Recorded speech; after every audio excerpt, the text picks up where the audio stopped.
Stranger Things season 5 का trailer drop हो चुका है और उसमें हमें कई सारे हिडन डिटेल्स देखने मिल रहे हैं, कई सारी चीजें बदली हुई दिखाई दे रही है। सीजन 4 के एंड पे जो क्लिप हैंगर हमें मिला था उसके बाद में सारे लोग सीजन 5 के लिए तड़प रहे थे और इस ट्रेलर ने हमारी थोड़ी सी भूख तो एटलीस्ट मिटा दी है। पूरी स्टोरी ना सही, हमें कई सारे हिंट्स मिल रहे हैं कि स्टोरी में आने वाले हमें क्या मिल सकता है। And this is probably the first big franchise of the Netflix जहां पर नेटफ्लिक्स ने एक्चुअली सीरीज कंप्लीट की है instead of dropping it Midway. तो चलिए देखते हैं ट्रेलर के अंदर की कुछ ऐसी चीजें जो प्रोबेबली आपने मिस कर दी होगी। सबसे पहली बात जो ट्रेलर चलाते हमें पहली बार ही समझ में आ जाती है वो है वेकना का बेस अभी चेंज हो चुका है। ट्रेलर की ओपनिंग शॉट में ही वेकना को दिखाया गया है अपसाइड डाउन में अपनी आर्मी ऑर्गेनाइज करते हुए। पहले लगा था कि वो क्रील हाउस में छुपा होगा, लेकिन अब लगता है कि उसका बेस हॉकिंस के टाउन हॉल के अपसाइड डाउन के वर्जन में आ चुका है। मतलब वो अभी अपसाइड डाउन के हॉकिंस के लिटरली सेंटर में है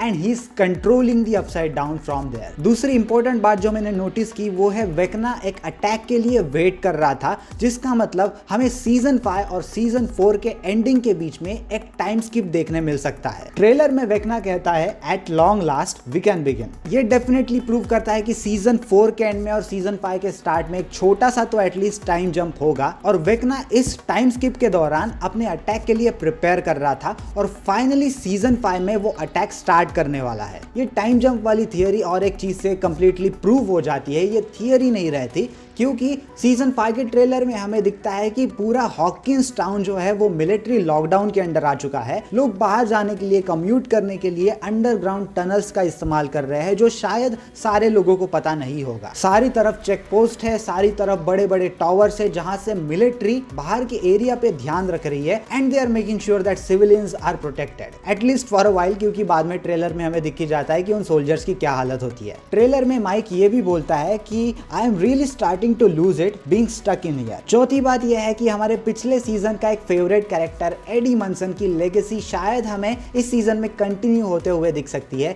नहीं, ऑफ कोर्स सीजन 4 के एंडिंग में ही हमें कंफर्म कर दिया था डफर ब्रदर्स के द्वारा कि एडी ऑलरेडी मर चुका है और उसका रिटर्न इम्पॉसिबल है, लेकिन उसका दोस्त, टू बी ऑनेस्ट वेरी खास दोस्त डस्टिन, ट्रेलर में हेल क्लब का टी शर्ट पहनते हुए दिखता है। ये आप छोटा सा ईस्टर एग मान सकते हो, या फिर एडी का जो सैक्रिफाइस था सीजन 4 में, उसको बस उसकी लेगेसी कंटिन्यू रखने के लिए वो टी शर्ट यहाँ पे दिखाया गया है। पांचवी चीज जो कंफर्म होने वाली है कि इस बार हमारी जो मेन टीम है वो एरे गेरे गेम नहीं खेलने वाली। They are directly targeting Vecna. वो छोटे मोटे मॉन्स्टर्स को टारगेट करके उनको नहीं मारने वाली। They are completely finishing this game right now right here. Trailer में ग्रुप प्लान बनाते हुए हमें दिखता है जहां पर वो वेकना को फाइनली खत्म करने का प्लान कर रहे हैं और जॉयस भी वहां पे है, लेकिन हॉपर कहीं और मिशन पे है। ये क्लियर नहीं है कि वो किसी को बचाने के लिए गया है या फिर मारने के लिए निकला है। छठवीं बात यह है कि 11 के पावर्स में हमें मैसिव अपग्रेड यहाँ पे देखने मिलने वाला है। सीजन 4 के एंड में 11 के पास थोड़ी थोड़ी सी पावर्स वापस आने लगी थी,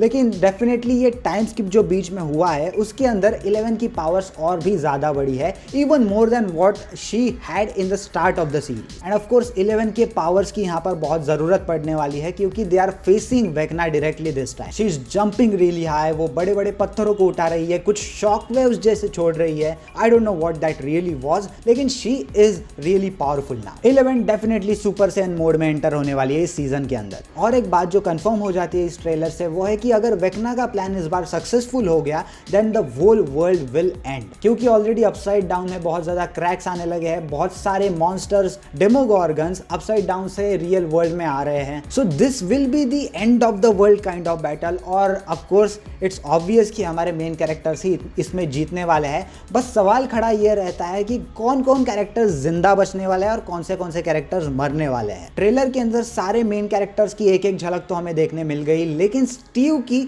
वही रीयूज क्लिप हमें देखने मिल रही है जो कि हमें टीजर में दिखाई दी थी। सो स्टीव का ज्यादा यहाँ पे अपीयरेंस नहीं हुआ है। That worries me a lot, क्योंकि Steve is like one of our all time favourite characters जो सीजन 1 से अभी तक जिंदा बचा है। और जब हमारे मेन कैरेक्टर्स छोटे थे तब उसने सबको बेबी सिट करके सबको अच्छी तरह से प्रोटेक्ट भी किया है। So I really don't want Steve to die in this season. उसके बाद में हॉकिंस की लैब जो कि हमें सीजन 1 में, सीजन 2 में बहुत ज्यादा इंपॉर्टेंट थी, लेकिन उसके बाद में उसका अपीयरेंस नहीं आया। गया, स्टोरी पूरी तरह से दूसरे कॉर्नर पे शिफ्ट हो गई, दूसरी तरफ फोकस करने लगी।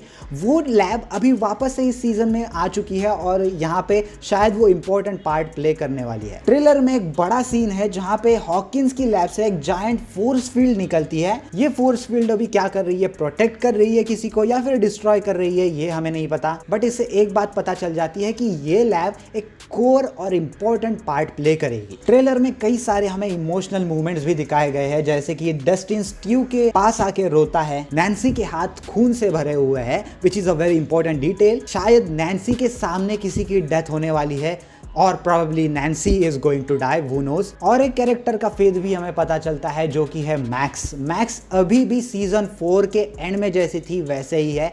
टाइम स्किप में उसके जिंदगी में बिल्कुल भी बदल नहीं हुआ है। She is still in coma. Trailer में लूकास उसे हॉस्पिटल से उठाकर भागता हुआ दिख रहा है और उसके पीछे एक डेमो डॉग लगा हुआ है। मतलब वेक्ना ने अभी भी मैक्स का पीछा नहीं छोड़ा है and he is still sending his soldiers to kill her. दूसरी तरफ हमें फुल ऑन बैटल भी दिखाई देती है डेमोगॉर्गन्स वर्सेस मिलिट्री में, जहां पर सारी मिलिट्री गन से फायर करके डेमोगॉर्गन्स को मारने की कोशिश कर रही है, which is definitely not working in the trailer. Although उन पे गन्स काम करती है ये तो हमें पता है, but they are very fast, they are very quirky, so उन पे निशाना लगा के उनको एक एक करके मारना इज वेरी डिफिकल्ट। प्लस अगर वो बहुत ज्यादा नंबर में आ गए then military can not do anything against them. और ये बैटल शायद सीजन 5 की सेकंड बिगेस्ट एक्शन सीक्वेंस हो सकती है। पहली ऑफकोर्स जो फाइनल बैटल होगी वेक्ना के साथ वो होगी। टर्मिनेटर की लेजेंड लिंडा हैमिल्टन अब स्ट्रेंजर थिंग्स में डॉक्टर के रोल में है। ट्रेलर से तो एटलीस्ट लग रहा है कि वो मिलिट्री साइड पे ही है। कुछ नए कैरेक्टर्स की भी ऑफिशियल एंट्री होते हुए हमें दिखाई दे रही है। माइक को कुछ नए बच्चे प्रोटेक्ट करते हुए हमें दिखाई दे रहे हैं। उनमें से एक सूजी जो कि डस्टिन की लॉन्ग डिस्टेंस रिलेशनशिप वाली गर्लफ्रेंड थी वो भी लग रही है। शायद बाकी उसके सिबलिंग्स या फिर कोई जान पहचान वाले होंगे। और रियल लाइफ और सीरीज के टाइम जंप, दोनों टाइम जंप की वजह से सारे कैरेक्टर्स काफी बदले हुए और बड़े दिख रहे हैं। और फाइनली एंड में जो हमें ट्रेलर के दिखता है उससे एक बात पता चलती है कि हमारी स्टोरी पूरी घूम के वापस स्टार्ट के पॉइंट पे ही आ चुकी है, जहां पर विल ये पूरी स्टोरी का एपिसेंटर होने वाला है, क्योंकि वेक्ना को विल की फाइनल टाइम के लिए मदद चाहिए टू एग्जीक्यूट हिज प्लान। जैसे सारी चीजें विल के गायब होने से शुरू हुई थी वैसे ही सारी चीजें शायद विल के गायब होने से ही खत्म होगी। विल और वेक्ना के इतने पास के एनकाउंटर को देख के मुझे नहीं लग रहा कि विल एंड तक जिंदा रह पाएगा, अनलेस एंड अनटिल अगर वेक्ना को वो जिंदा चाहिए उसका प्लान एग्जीक्यूट करने के लिए। So this is officially the beginning of the end. Stranger Things season 5 release होने वाला है 26 नवंबर को, लेकिन उस दिन हमें बस पहले 4 एपिसोड्स मिलने वाले हैं। लेकिन रूमर्स के हिसाब से मुझे लगता है कि हर एक एपिसोड 1.5 या फिर 2 घंटे के ऊपर होने वाला है। यस, इतने बड़े बड़े एपिसोड्स होने वाले हैं, सो बिंज वॉच करने की सोचना भी मत, क्योंकि आपका पूरा दिन निकल जाएगा उसमें। वो 4 एपिसोड रिलीज होने के बाद हमें क्रिसमस पे और 3 एपिसोड्स मिलेंगे और उसके बाद में वापस से एक ब्रेक होके न्यू ईयर्स ईव पे हमें मिलेगा final episode of Stranger Things season 5, जहां पर ये सीरीज कंक्लूड हो जाएगी। After more than 11 years this series is coming to an end. आपको क्या लगता है इस ट्रेलर के बारे में? आपको क्या लगता है कि सीजन 5 में कौन से कैरेक्टर जिंदा बचेंगे या फिर कौन से कैरेक्टर मरेंगे? Let me know your thoughts in the comment section down below. अगर आपको ये वीडियो पसंद आई होगी तो इस वीडियो को लाइक करना, इस चैनल को भी सब्सक्राइब करना, क्योंकि मैं ऐसे ही टीवी सीरीज, मूवीज और मेनली एनिमे और मांगा के बारे में भी बातें करता रहता हूँ। So make sure to subscribe and I will see you in the next one. Sayonara.